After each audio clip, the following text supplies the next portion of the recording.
If we want to understand the true meaning of balance of payments and its effects on economy, then we must understand the meaning of current account of the balance of payments and capital account of the balance of payments. अगर balance of payments के बारे में हमें जानना है तो current account और capital account के बारे में जानना भी काफी जरूरी है। अगर आप पहली बार मेरे YouTube चैनल पर आए हैं और आपको बैलेंस ऑफ पेमेंट्स के बारे में पता नहीं है तो आप मेरा वीडियो देख सकते हैं जिसका लिंक मैंने डिस्क्रिप्शन बॉक्स में दे रखी है। बैलेंस ऑफ पेमेंट्स के जितने भी ट्रांजैक्शंस होते हैं उन्हें दो भाग में प्रेजेंट किया जाता है, करंट अकाउंट और कैपिटल अकाउंट। करंट अकाउंट में उन सारे ट्रांजैक्शंस की एंट्री होती है जो रेकरिंग है, इकोनॉमी के आउटपुट और इनकम के ऊपर निर्भर है, या हम बोल सकते हैं करंट अकाउंट में उन सारे ट्रांजैक्शंस की एंट्री होती है जो देश के एसेट्स या लायबिलिटीज में कुछ फर्क नहीं लाता। एसेट्स की कमी नहीं होती या बढ़ोतरी नहीं होती, लायबिलिटीज की कमी नहीं होती या बढ़ोतरी नहीं होती, और इसीलिए मैंने कहा था recurring, normal income, regular income type के जो ट्रांजैक्शंस है उनकी एंट्री होती है। Exports and imports of goods, factors services, non factor services, unilateral transfers, ये सब करंट अकाउंट के आइटम्स है। Current account records the transactions which don't affect the assets and liabilities of the country. Hence, these are transactions of recurring nature, regular nature, and therefore they are very much dependent on the level of output and income of the country. How much a country can export or import in terms of goods, non-factor services, factor services or investment incomes, and unilateral transfers depend to a great extent on the level of output and income that a country has at a particular point of time. If you want to know about these items, then please watch my last video. The link is given in the description box. Whereas capital account items, they affect the assets and liabilities of the country. Loans,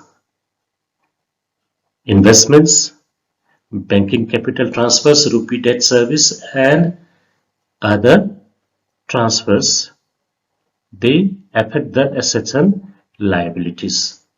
The loans can take three forms: financial assistance in the form of loans from the friendly countries. Likewise, a country gives financial assistance in the form of loans to other countries. The residents of the country, like the firms, companies, they can borrow from outside.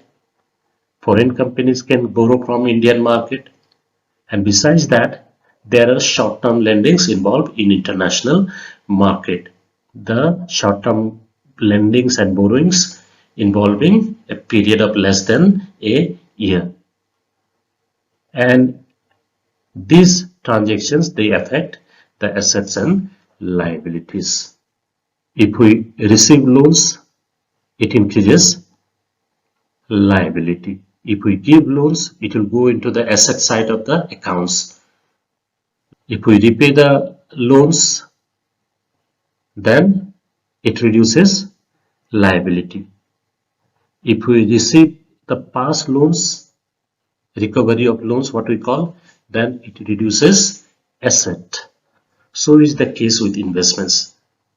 And investments generally take two forms. One is foreign direct investment, the other one is portfolio investment. And in portfolio investment, foreign institutional investment is the main component. Banking capital transfers and also rupee debt service and other miscellaneous transfers of capital nature under the capital account of the balance of payments. Now these transactions, they are not dependent on the current level of output and income. Rather, we can say that these transactions may affect the future level of output and income of a country depending on the use where these loans investments are used by a country. जब साल के अंत तक accounts बनाया जाता है पूरा साल के लिए, जिस तरह कंपनी का अकाउंट बनता है उसी तरह से बैलेंस ऑफ पेमेंट्स का अकाउंट बनता है। ये देखा जाता है कि एसेट्स एंड लायबिलिटीज के ऊपर फर्क कौन से ट्रांजेक्शन्स ला रहे हैं, उनको कैपिटल अकाउंट के अंदर रखा जाता है। Loans, investments, banking capital transfers, rupee debt service काफी कम अमाउंट है कंपेरेटिवली इन दो के मुकाबले में। और भी कुछ छोटे मोटे जो कैपिटल नेचर के ट्रांजेक्शन्स है वो सारे कैपिटल अकाउंट के अंदर आते हैं। और ये ट्रांजेक्शन्स एसेट्स एंड लायबिलिटीज का बढ़ोतरी या कमी करता है। अगर लोन हम बाहर से ले रहे हैं तो देश के लिए लायबिलिटी बढ़ेगा, और अगर हम लोन दे रहे हैं तो वो एंट्री एसेट साइड में होगी तो एसेट का बढ़ोतरी होगा। उसी तरह से पुराने लोन अगर हम चुका रहे हैं तो हमारी लायबिलिटी कमेगी। अगर हम पुराने लोन दे रखे हैं दूसरे देशों को और उनका रिटर्न होता है तो हमारा एसेट कम होता है। तो लोन्स, नए लोन्स लें या पुराने लोन्स के जो ट्रांजेक्शन्स होते हैं इसके द्वारा एसेट्स और लायबिलिटीज में फर्क आता है।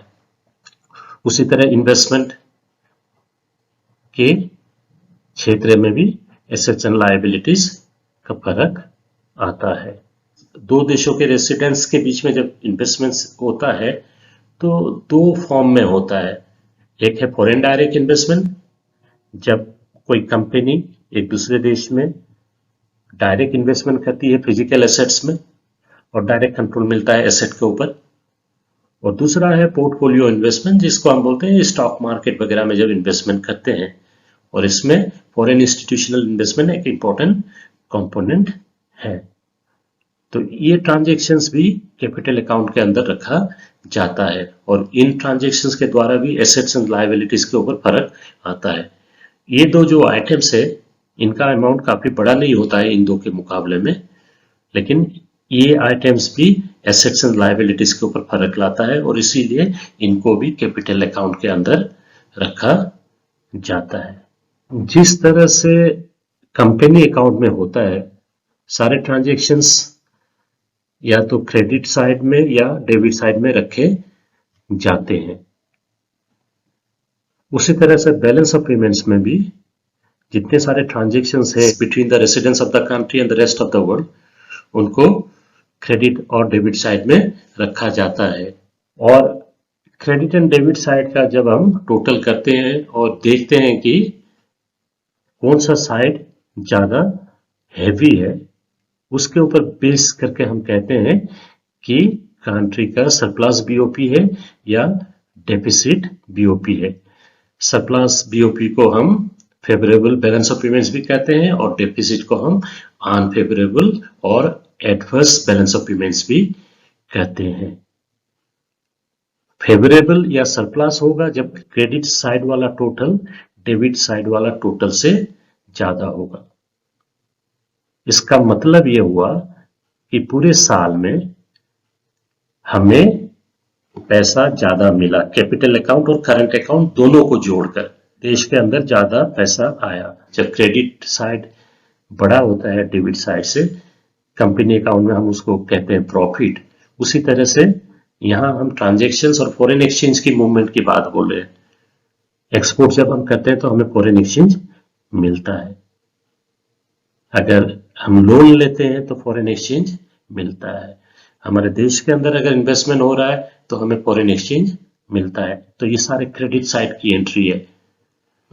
हम अगर इंपोर्ट करते हैं तो हमें फॉरेन एक्सचेंज देना पड़ता है, हम अगर दूसरे देश को लोन दे रहे हैं तो फॉरेन एक्सचेंज बाहर जाएगा।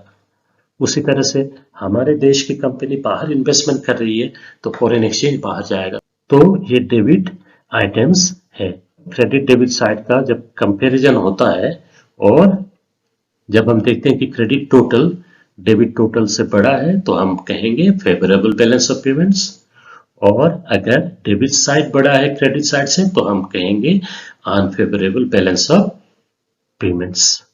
और जब फेवरेबल बैलेंस ऑफ पेमेंट्स है या सरप्लस बैलेंस ऑफ पेमेंट्स है, इसका मतलब है फॉरेन एक्सचेंज ज्यादा आया, और वो जो ज्यादा अमाउंट आया देश के अंदर उसको आरबीआई अगर इंडिया की बात कहें तो खरीद लेगी और अपने फॉरेन एक्सचेंज रिजर्व जो है उसको बढ़ाने में सफल होगी। और डेफिसिट है, इसका मतलब है जितना रिक्वायरमेंट है उससे कम सप्लाई है फॉरेन एक्सचेंज, तो आरबीआई को अपने ऑफिशियल रिजर्व से वो सप्लाई करना पड़ेगा, और उस वजह से जो ऑफिशियल फॉरेन एक्सचेंज रिजर्व होता है सेंट्रल बैंक के पास वो धीरे धीरे कम होने लगता है। When we sum up the overall credit and debit sides of all the transactions under capital and current account, we get the summative picture. When we compare the credit side and the debit side, and if we find that the credit side is bigger than the debit side, then we call it a surplus or favorable balance of payments. On the other hand, if the debit side is bigger than the credit side, then it's a situation of deficit or unfavorable or adverse balance of payments. If we take loans, then we get foreign exchange. If foreign investments take place in our country, it again brings foreign exchanges. Hence, they go into the credit side of the balance of payments account because we receive foreign exchanges. If we give loans to other countries, then foreign exchange goes out of the country. So debit side entry. If Indian companies invest outside, foreign exchange goes out. Hence a debit entry. So whether on current account or capital account, depending on the inflow or outflow of foreign exchanges, we put them on the credit side or debit side. And after the end of the financial year, when we sum up the credit side and debit sides in both current account and capital account and compare, we get the balance of payments position of the country. And if a country has favorable balance of payments, it will result in the increase in the official foreign exchange reserve, because whatever excess foreign exchange comes into the country is bought by the central bank, and hence the official foreign exchange reserve of the country goes up. So foreign exchange gets accumulated in the official reserve. On the other hand, if the country has deficit balance of payments, that means shortage of foreign exchanges in the market, central bank has to supply the amount of foreign exchanges because market has failed to supply the foreign exchanges. So the central bank has to supply the foreign exchanges from its official reserve, and as a result the official foreign exchange reserve depletes or goes down. So surplus BOP leads to an increase in the official foreign exchange reserve, deficit BOP leads to depletion of the official foreign exchange reserve. Whatever I have said so far is based on the practice of putting the official foreign exchange reserve outside the capital account of the balance of payments account. And therefore, I said just now that when there is surplus, the official foreign exchange reserve goes up because that surplus amount is bought by the central bank. And if there is deficit after summing up the current account and the capital account, then the deficit of the foreign exchanges has to be supplied by the central bank, and hence the official foreign exchange reserve depletes. But if we go by the IMF's balance of payments and international investment position manual, in short form it's called PPM 6, the latest one, which came into practice in 2009, and IMF, International Monetary Fund, prescribes the standard format of presenting the balance of payments account so that it can facilitate comparison. It can help the IMF to compare the balance of payments positions of different countries, and IMF can compare only if the accounts are presented in the same format. We see RBI presenting the balance of payments account of India in two formats. One, the previous format that I talked about, and also as per the BPM 6, where the official foreign exchange reserve is treated as a part of the capital account. If the official foreign exchange reserve is part of the capital account, then the balance of payments account will always balance. The current account and capital account summation will always give 0 because foreign exchange reserve is part of the capital account. But in the previous format, once we compare the current account and capital account, the credit side and debit side, or the net result for exports of goods and imports of goods, we say net export of goods, exports of services, imports of services, net services. That way also we can see, and then after summing up, whatever picture we get, okay, whether the net is positive or negative. If it is positive, then it's a surplus balance of payments. If it is negative, then it's deficit balance of payments.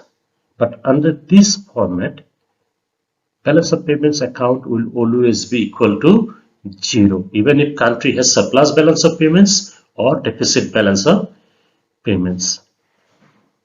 Question is why? Answer is, if a country has surplus BOP, the surplus amount will be shown by a negative sign in the capital account, implying that that surplus amount goes to the official foreign exchange reserve. The exact amount is put with the negative sign. So summation will give 0. If the country has deficit, then exact amount is shown in the capital account with a positive symbol, implying that that much of money comes from the foreign exchange reserve of the country. So summation will give 0. So if we go by the BPM 6 format of the IMF, then balance of payments account always balances. Balance of payments को present करने का और एक format है. हमें मालूम है कि फॉरेन एक्सचेंज और इंटरनेशनल लिक्विडिटी को मेंटेन करने के लिए जो अंतर्राष्ट्रीय संस्था है उसका नाम IMF है, इंटरनेशनल मॉनेटरी फंड. और IMF अपना एक फॉर्मेट देता है, 1948 से दे रहा है, और लेटेस्ट जो है 2009 में आया था, BPM 6 शॉर्ट फॉर्म में कहते हैं. पूरा फॉर्म में इसे कहा जाता है IMF's balance of payments and international investment position manual. इस मैनुअल के हिसाब से फॉरेन एक्सचेंज रिजर्व जो होता है, ऑफिशियल फॉरेन एक्सचेंज रिजर्व, उसको कैपिटल अकाउंट के अंदर दिखाया जाता है. और एक फर्क थोड़ा सा है कि BPM 6 के हिसाब से करंट अकाउंट और कैपिटल अकाउंट ही नहीं है, और एक अकाउंट अभी है, वो फाइनेंशियल अकाउंट है. तो फाइनेंशियल अकाउंट में बोरोइंग्स, इन्वेस्टमेंट वगैरह दिखाया जाता है, लेकिन ओवरऑल हम करंट अकाउंट, कैपिटल अकाउंट भी बोल सकते हैं. तो इतना डिटेल्स में हम नहीं जाएंगे, लेकिन आपकी जानकारी के लिए मैं बता रहा हूं. और अगर आप जानना चाहते हैं तो ये मैनुअल अवेलेबल है ऑनलाइन, आप इसको देख सकते हैं. अगर official foreign exchange reserve capital account का पार्ट होता है तो हमेशा बैलेंस ऑफ पेमेंट्स अकाउंट जब हम देखेंगे तो ये 0 ही होगा. करंट अकाउंट और कैपिटल अकाउंट को सम अप करेंगे, क्योंकि अगर डेफिसिट है, मतलब फॉरेन एक्सचेंज ज्यादा गया बाहर और बाहर से कम आया, तो वो जो डेफिसिट है वो exact amount foreign exchange reserve से बाहर आएगा. सप्लाई तो करना ही पड़ेगा सेंट्रल बैंक को. तो अब कैपिटल अकाउंट के अंदर है तो वो जो सेंट्रल बैंक से जो सप्लाई होगा उसको प्लस करके दिखाएंगे. डेफिसिट में वो माइनस है, वो एग्जैक्ट अमाउंट प्लस करके दिखाया जाएगा. तो जब टोटल करेंगे 0 मिलेगा. उसी तरह से अगर बैलेंस ऑफ पेमेंट सरप्लस है तो वो अमाउंट फॉरेन एक्सचेंज रिजर्व में चला जाएगा. तो माइनस अमाउंट करके दिखाया जाएगा। तो इस हिसाब से देखें तो हम कहते हैं balance of payments account always balances. Surplus और डेफिसिट बैलेंस ऑफ पेमेंट्स दोनों को ही हम डिसइक्विलिब्रियम मानते हैं। अगर दोनों बराबर हो क्रेडिट और डेबिट साइड, तब हम कहेंगे कि इकोनॉमी इक्विलिब्रियम में है। डेवलपिंग कंट्रीज के क्षेत्र में डेफिसिट बैलेंस ऑफ पेमेंट ज्यादा दिखाई देता है। हम डेफिसिट बैलेंस ऑफ पेमेंट्स की बात ज्यादा करते हैं। द डेफिसिट और surplus balance of payments situations represent disequilibrium in balance of payments. But for developing countries, it's deficit balance of payments that creates problem year after year, like inflation as well as deflation. Both represent price instability. But developing countries face the problem of inflation. So we most of the times talk about inflation. Same is the case here. I sum up my presentation by saying that under balance of payments account, if we look at only the entry of exports of goods and imports of goods, then we get balance of trade account or balance of visible trade, merchandise trade, physical trade account. If exports are more than imports, then we are a trade surplus country. If imports are more than exports, then we are trade deficit country. If we look at only the current account transactions, those 4 items, goods, services, non-factor services and unilateral transfers, and we get current account picture. And depending on the credit and debit side, we call the country having current account deficit or current account surplus in balance of payments. But if we look at the account in totality, inclusive of current account and capital account, then we get the balance of payments account, and there also we can have deficit or surplus. If you are happy, please subscribe the channel, share the channel before you leave. Thank you.